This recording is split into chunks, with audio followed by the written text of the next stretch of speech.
जीरा नहीं था। जीरा क्योंकि उसके भाव ज्यादा है। और मिर्ची के अंदर इंटू अगर किसान फटी धोती और फटी जूती के अंदर भी हनुमान जी के घर जाता है तो हनुमान जी उसको अपने पास में चेयर पे बिठा के उनसे पूछते हैं कि बाबा जी आओ क्या काम है। और आरएलपी का उम्मीदवार कौन होगा? अधिकारियों से बात करते तो अधिकारी साफ शब्दों में कहते कि एमएलए साहब का 25 या 30% हिस्सा है। मांगीलाल जाखड़ बोल मरुधरा राजस्थान।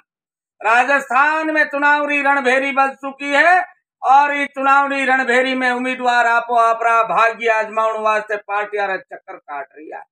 कुछ नेताओं रो सेटल जयपुर तक होगी और कुछ नेता दिल्ली तक अपनी दौड़ लगा रही है। और वर्तमान में मैं बैठा हूं लोहाउट विधानसभा क्षेत्र चाड़ी गांव में। चाड़ी ऐतिहासिक गांव है। चाड़ी बहुत बड़ा विरासत का गांव है।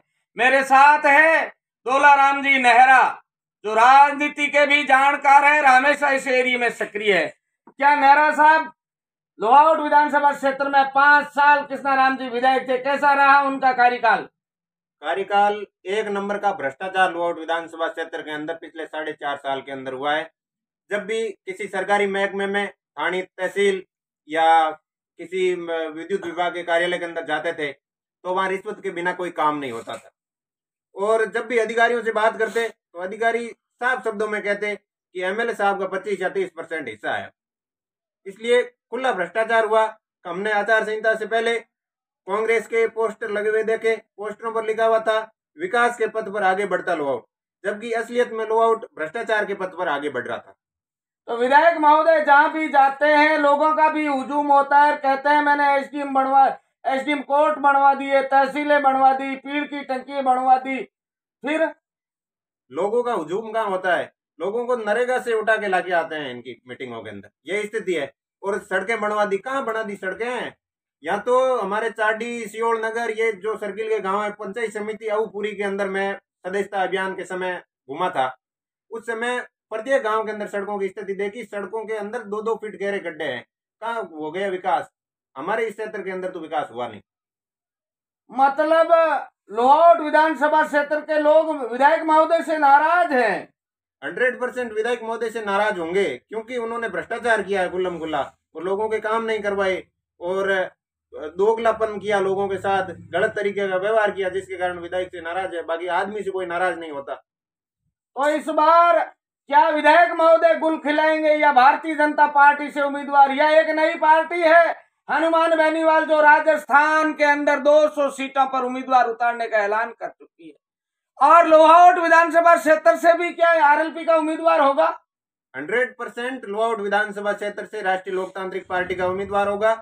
और उम्मीदवार होगा ही नहीं, उम्मीदवार जीतेगा भी और राजस्थान की विधानसभा के अंदर लोहाउट विधानसभा क्षेत्र का नेतृत्व भी करेगा। नहीं, क्या गारंटी है कि विधायक आपका विधायक जीतेगा? लोहाउट के अंदर जनता का रुझान इस बार राष्ट्रीय लोकतांत्रिक पार्टी के पक्ष में है।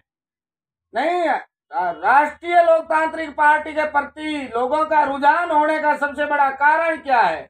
हनुमान जी बेनीवाल की प्रत्येक नौजवान किसान के अंदर लोकप्रियता, और वो लोकप्रियता इसलिए कि कोई भी व्यक्ति जब हनुमान जी के पास जाता है तो उसका सीधा काम होता है, बिचौलिए बीच में नहीं रखते, सीधा काम। कोई आदमी अगर किसान फटी धोती और फटी जूती के अंदर भी हनुमान जी के घर जाता है तो हनुमान जी उसको अपने पास में चेयर पे बिठा के उनसे पूछते हैं कि बाबा जी आओ क्या काम है, और उनका काम करते। कभी किसी व्यक्ति को निराश करके नहीं निकाला अपने घर से। राजस्थान में राजनीति हमेशा जाति के इर्द गिर्द घूमती है, यह जाति कभी जाती नहीं। क्या लोहाउट के समीकरण भी जाति के आधार पर थोड़े बहुत प्रभावित होंगे? लोहाउट के अंदर भी 60,000 से ऊपर जाट समाज के वोट हैं और जाट समाज का रुझान इस बार आरएलपी की तरफ है।